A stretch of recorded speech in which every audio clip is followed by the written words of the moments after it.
क्योंकि आपको ये जानने का हक है कि आपका जो फूड है, आपका जो खाना है वो कहाँ से आ रहा है। वो हेल्दी भी होना चाहिए, वो अहिंसक भी होना चाहिए, उसके साथ में जानवरों के प्रति क्रूरता भी नहीं जुड़ी होनी चाहिए। इन चीज़ों का ध्यान रखेंगे तो आप घी की कीमत समझ जाएँगे कि वास्तव में घी ₹700 में या ₹500 में मिलता है, वो घी है या नहीं है। नमस्कार, जय गौ माता, राम राम मित्रों, कैसे हैं आप सब? आशा करता हूँ सब अच्छे होंगे, मैं भी ठीक हूँ। और मित्रों, आजकल अब सर्दी का टाइम चल रहा है और हर घर में इस समय लगभग कहूँ तो भारत के हर क्षेत्र में लोग लड्डू बनाते हैं जहाँ पे सर्दी पड़ती है। तो कोई उड़द के लड्डू बनाता है, कोई मेथी के लड्डू बनाता है, अलग-अलग प्रकार के लड्डू बनते हैं लोगों के और उसमें घी का प्रयोग बहुतायत में किया जाता है, देसी घी का। और देसी घी में भी देसी गाय का घी मिल जाए तो लोगों की प्रेफ़रेंस रहती है, प्राथमिकता ये रहती है कि देसी गाय का घी मिल जाए। अभी पिछले कुछ दिनों में मेरे को एक नई बात पता चली, एक मेरे मित्र है जोधपुर से, उनसे बात हुई थी। तो क्योंकि जोधपुर में मित्रों अगर देखेंगे कि एशिया में सबसे ज़्यादा जो घी की खपत होती है, वो एवरेज खपत जोधपुर में और आस-पास के क्षेत्र में यानी मारवाड़ रीजन में बहुत ज़्यादा होती है और सर्दी के समय बढ़ जाती है। इवन मिठाइयाँ कह दो, कुछ भी कह दो तो देसी घी तो चाहिए ही चाहिए। तो अभी देसी घी में एक नई प्रकार की मिलावट बड़े लेवल पे जो फैक्ट्रीज में प्रोडक्शन होता है, अगर जोधपुर के इंडस्ट्रियल एरिया में जाके आप देखेंगे, उधर बोरानाडा साइड में वहाँ पे भी फैक्ट्रियाँ हैं, इधर पाली जिले के सुमेरपुर साइड में भी घी तेल की फैक्ट्रियाँ, ऑयल मिलें वगैरह है और इनकी आड़ में कुछ लोग ये नकली घी का भी करते हैं और हर साल जब त्योहारों के समय या कहूँ तो शादियों के समय में जब ये फूड डिपार्टमेंट के छापे पड़ते हैं और ये नकली घी की फैक्ट्रियाँ वगैरह पकड़ी जाती है और फिर वापस वही लोग, क्योंकि कानून इतना लचर है कि उस हिसाब से वो वापस शुरू कर देते हैं। लेकिन आजकल एक नया ट्रेंड है, जोधपुर शहर की अगर मैं बात बताऊँ तो जोधपुर शहर में, इवन जयपुर शहर में भी यही हालात है। तो वहाँ पे क्या है कि आपको ये कुछ दूध के धंधा करने वाले, कुछ के पास अपने पशु होते हैं, गाय भैंस जो भी होती है, शहर के बाहर के क्षेत्रों में उनके बाड़े भी होते हैं। आजकल तो शहर के अंदर मना कर दिया है, उस वजह से ज़्यादातर है नहीं। और या फिर कई बार क्या करते हैं, कोई दूध का कलेक्शन करके गाँवों से, आस-पास के गाँवों से लेके आते हैं, दूध का धंधा करते हैं, उनके वहाँ पे घी वो ज़्यादा बेचते हैं।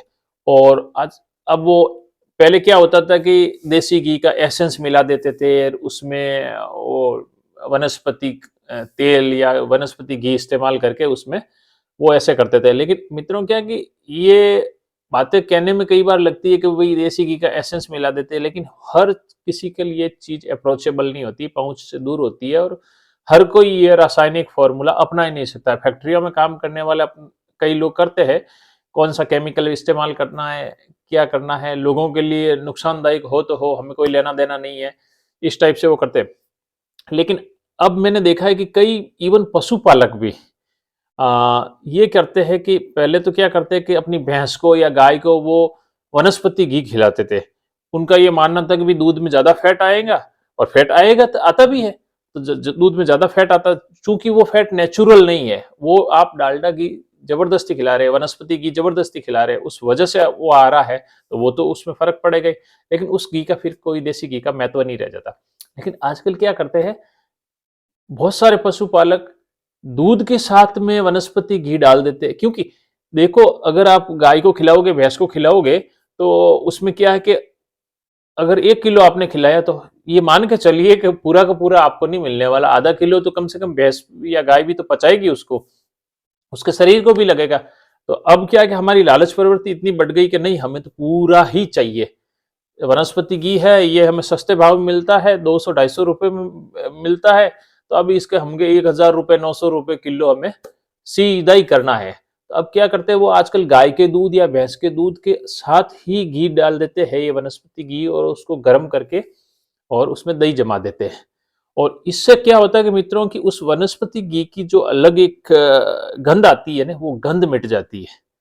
मतलब एक पहली नज़र में अगर आप उसको देखेंगे या सूंघेंगे, कि फिर उस दही को मथा जाता है और उससे जो घी निकाला जाता है, तो वो आपको लगेगा भाई देसी घी है।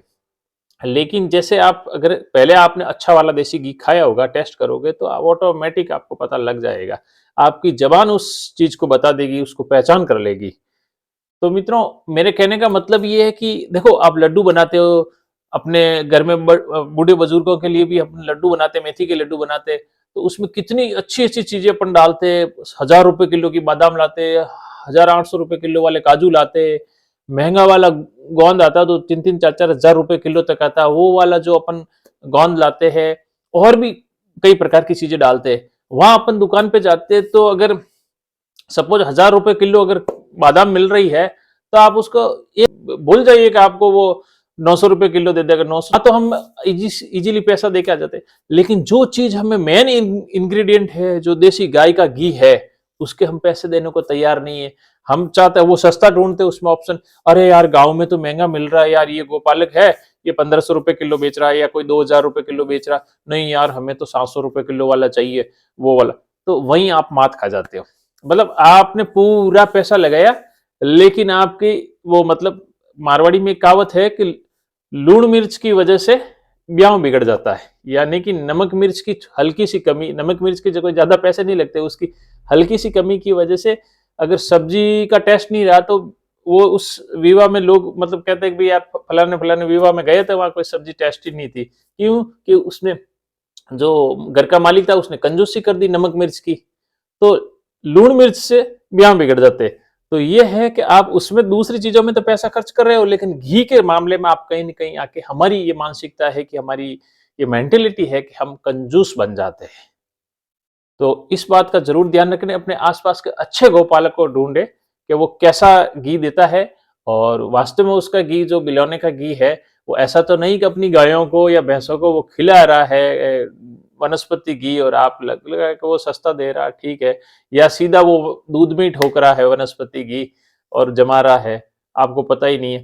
तो अपने आस-पास से जो भरोसेमंद व्यक्ति से है, इसको पता करके ज़रूर लें, क्योंकि आपको ये जानने का हक है कि आपका जो फूड है, आपका जो खाना है, वो कहाँ से आ रहा है। वो हेल्दी भी होना चाहिए, वो अहिंसक भी होना चाहिए, उसके साथ में जानवरों के प्रति क्रूरता भी नहीं जुड़ी होनी चाहिए। इन चीज़ों का ध्यान रखेंगे, तो आप घी की कीमत समझ जाएँगे कि वास्तव में घी ₹700 में या ₹500 में मिलता है, वो घी है या नहीं है। आशा करता हूँ वीडियो अच्छा लगा होगा। अच्छा लगा है तो ज़रूर लाइक कीजिए, और जो नए व्यूअर्स हैं, प्लीज़ भाई लोग, आपसे मेरी नाराज़गी है, आप वीडियो तो देख लेते हो लेकिन सब्सक्राइब नहीं करते चैनल को, क्योंकि मुझे ये जो एनालिटिक्स है, डेटा है, वो मुझे शो करते हैं, उस वजह से ज़्यादातर व्यूज़ है जो नॉन व्यू सब्सक्राइब करके आ रहे हैं। तो प्लीज़ भाई लोग चैनल को ज़रूर सपोर्ट करें। धन्यवाद। जय गौ माता, राम राम।